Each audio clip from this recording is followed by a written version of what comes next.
Kamusta mga kaibigan at welcome back muli sa ating channel. Panibagong linggo, panibagong explosive na chapter ng Sakamoto Days ang ilalapag natin sa video na to.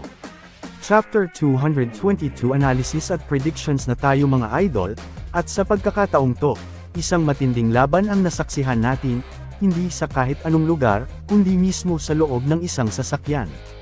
Kaya tara na, samahan niyo ako sa pag-aanalisa ng bawat galaw, intensyon, at pahiwatig sa chapter na to, pati na rin ang mga possible nating theories at predictions para sa mga susunod na kabanata ng serye.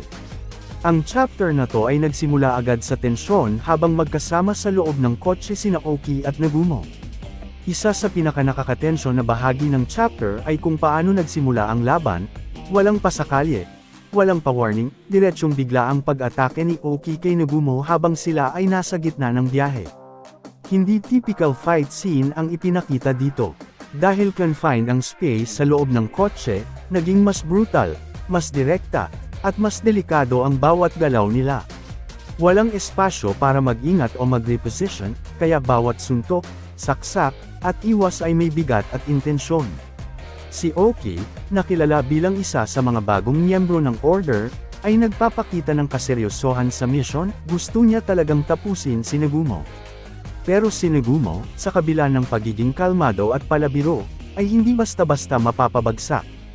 Sa katunayan, parang sinasadya pa niyang takutin si Oki sa pamamagitan ng kanyang confidence at unpredictable fighting style.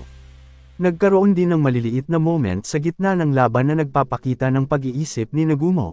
Hindi lang siya basta nakikipaglaban, ginagamit niya ang sitwasyon para pag-aralan ang kalaban, at mukhang meron siyang mas malaking plano. Sa chapter na to, mas lumalalim ang papel ni Nagumo sa kwento. Matagal siyang nawala mula sa spotlight, pero ngayon ay muling nagpaparamdam, at hindi lang basta para makipaglaban. May halatang intensyon si Nagumo na tuklasin ang tunay na nangyayari sa loob ng JAA at sa Order. Kung mapapansin natin, parang hindi lang si Oki ang target niya, kundi ang buong sistema.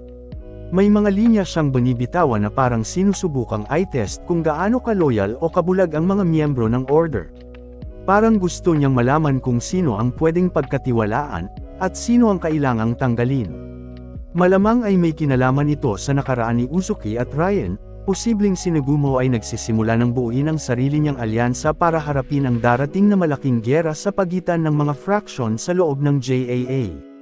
Samantala, hindi rin natin pwedeng kalimutan si Sakamoto. Habang abala ang ibang character sa kani-kanilang laban, ipinakita na unconscious pa rin siya.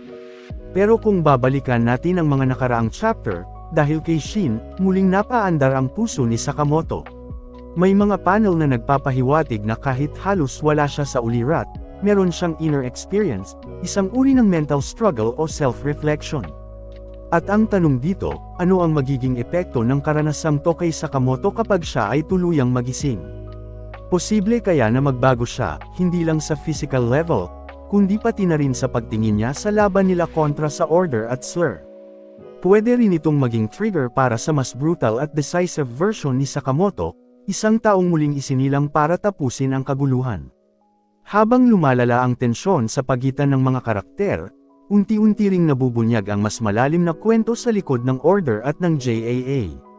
Posibleng magkaroon ng full-blown conflict sa loob ng organisasyon mismo. Hindi malayong magkaroon ng division sa mga miyembro ng Order, lalo na kung may mga magsisimula ng magtanong sa tunay na layunin ng grupo. Si Uzuki, o mas kilala ngayon bilang Slur, ay maaaring hindi rin ganap na kalaban. May mga teorya ang fans na ang dahilan ng pagbaliktad niya ay hindi lang dahil sa personal na paghihiganti, kundi dahil sa isang masalimuot na kasinungalingan na itinago ng JAA. Si Shin naman ay patuloy na lumalago bilang karakter. Mula sa pagiging support character, tila siya na ngayon ang emotional backbone ng team habang wala pa si Sakamoto. Malaki ang posibilidad na si Shin ang magsisilbing leader pansamantala, at posibleng siya rin ang magdala kay Sakamoto pabalik sa aksyon, hindi lang sa physical, kundi sa emotional at moral na paraan. At dahil sobrang bilis na ng takbo ng mga pangyayari, ramdam na natin na papunta na tayo sa final arc ng serye. Isang arc na posibleng maging all-out war, hindi lang laban kay Slur, kundi laban na rin sa mismong sistema ng JAA. At kung ganun nga ang mangyayari, malamang ay may malalaking twist, betrayal, at possible casualties na magpapabago sa buong direksyon ng kwento.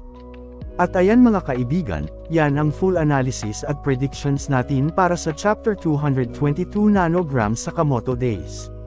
Sobrang exciting ng mga susunod na kabanata, at kung ganito kabilis ang takbo ng istorya, siguradong may malalaking twist na paparating.